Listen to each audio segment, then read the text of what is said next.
कल्प वृक्ष एवं कल्पलता दान की विधि। भगवान श्री कृष्ण कहते हैं, राजन, जब भगवान शंकर का माता पार्वती के साथ विवाह हुआ तो उनके अपत्य की कल्पना कर देवगण भयभीत हो गए। वे सभी भगवान शंकर के पास गए और उनसे ऊर्ध्वरेता रहने की प्रार्थना की। इस पर भगवान शंकर कुछ खिन्न से होकर कहने लगे, देवगण, आप लोग भयभीत न हों, मैं स्थाणु के रूप में स्थित रहूंगा। इस पर माता पार्वती ने क्रुद्ध होकर देवताओं को शाप दे डाला कि जिस प्रकार आप लोगों ने मुझे पुत्र से रहित किया है, उसी प्रकार आप सबको भी पुत्रों की प्राप्ति नहीं होगी। देवताओं को इस प्रकार शाप देकर पार्वती जी ने भगवान शंकर जी से कहा, जगतपते, अब तो हमें पुत्र उत्पन्न होगा नहीं। अपुत्र की गति नहीं होती है, ऐसा श्रुति कहती है। अतः हे महाभाग, दोनों लोकों में जैसे उद्धार हो वैसा कोई आप उपाय बतलाएं। भगवान ने कहा, देवी, पुत्र रहित पुरुष अथवा नारी को चाहिए कि सुवर्ण का एक कल्पवृक्ष बनाकर उसका दान करें, इससे सद्गति प्राप्त होगी। अथवा किसी वृक्ष में कल्पवृक्ष की कल्पना कर उसमें पुत्रत्व की भावना करनी चाहिए, इससे अपुत्रवान पुत्र प्राप्त हो जाता है। देवी, इसमें कोई संदेह नहीं है, अतः कल्प वृक्ष का दान करना चाहिए। कल्प वृक्ष शुद्ध स्वर्ण का होना चाहिए, उसमें बहुत से शाखाएं और पत्र पुष्प हों। उसे रत्नों से अलंकृत कर तथा फलों से सुसज्जित करना चाहिए। नृपसत्तम, वह कल्प वृक्ष अपनी शक्ति के अनुसार 20 पल स्वर्ण से अधिक का होना चाहिए। इसी प्रकार चांदी से भी बनाया जा सकता है। नदी के तट पर, घर पर या देवालय में पूर्वादि दिशा में एक सुंदर मंडप बनाना चाहिए।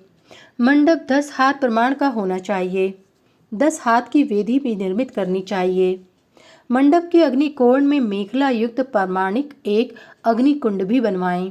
वैदिक ब्राह्मणों का वर्ण करें। एक उपदेष्टा ब्राह्मण का भी वर्ण करें। उस कल्प वृक्ष को एक प्रस्थ प्रमाण वाले गुण राशि पर स्थापित करें। उस वृक्ष की 5 शाखाओं पर ब्रह्मा, विष्णु, शिव तथा सूर्य का चित्रांकन करें। वृक्ष के नीचे की शाखा में स्त्री सहित कामदेव के चित्र की रचना करनी चाहिए।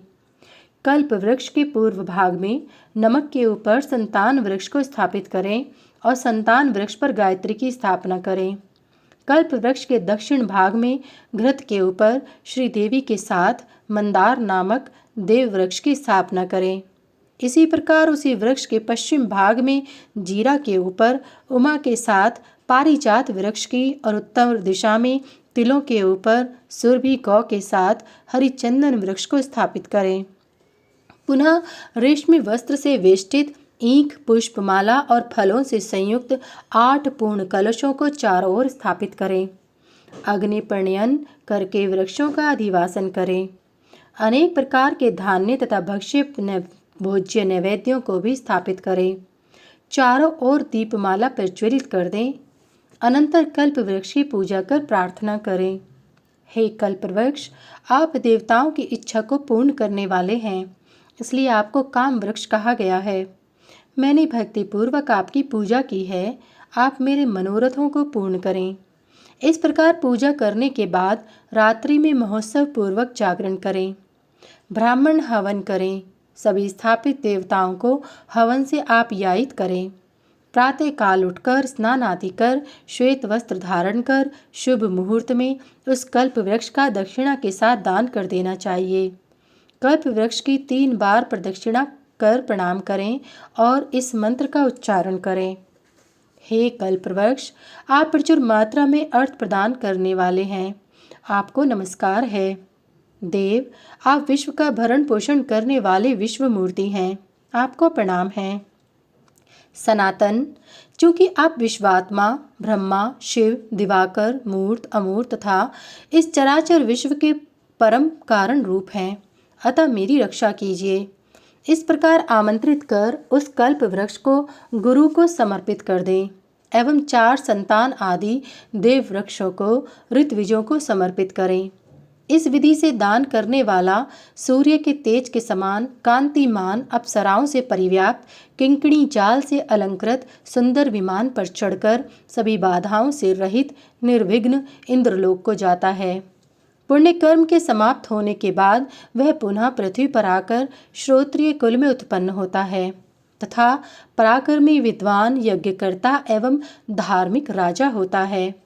अंत में वह भगवान विष्णु के लोक को प्राप्त करता है। महाराज युधिष्ठिर ने कहा, भगवान, संसार का कल्याण करने के लिए किसी ऐसे दान व्रत आदि को बतलाएं जिससे मनुष्य यश और लक्ष्मी संपन्न निष्पाप और दीर्घायु हो जाता है। भगवान श्री कृष्ण बोले, संसार के हित की इच्छा से मैं यह उपाय बतला रहा हूँ जिससे मानव भाग्यशाली होता है। कनक कल्पलता के दान से मनुष्य सौभाग्यशाली हो जाता है। कल्प वृक्ष दान की विधि से ही इसका भी दान करना चाहिए। विधि पूर्वक दिक्पाल होम, आघार, आज्य भाग, हवन, गृहयाग तथा व्याहृतियों से भी हवन कराना चाहिए। हवन आदि के अनंतर किसी पुण्य पर्व में स्नान आदि से पवित्र होकर फल, अक्षत, वस्त्र, पुष्प, धूप आदि से कल्पलता की अर्चना करनी चाहिए। तदंतर प्रदक्षिणा कर इस मंत्र से उसकी प्रार्थना करनी चाहिए। पापों का विनाश करने वाली, संपूर्ण ब्रह्मांड और लोकेश्वरों का पालन करने वाली एवं आशा से अधिक सैकड़ों फल प्रदान करने वाली दिग्वधु रूपी कल्पलता देवियों, आपको बार बार नमस्कार है। वेदों तथा पुराणों में आप देवताओं की परम शक्ति कही गई हैं। अतः शक्ति स्वरूपा कल्पलते, मैंने साम ध्वनि से आपका पूजन किया है। आप मेरा कल्याण करें, आपको नमस्कार है। इस प्रकार प्रार्थना कर 10 दिशा रूपी 10 कल्पलताएं ब्राह्मण को दान कर दें और क्षमा याचना करें।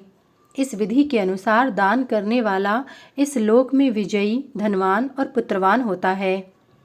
मरने के बाद इंद्रलोक में मनवंतर पर्यंत निवास करता है। अनंतर पृथ्वी पर चक्रवर्ती राजा होता है। जो नारी यह दान देती है वह शक्ति समन्वित चक्रवर्ती पुत्र को जन्म देती है।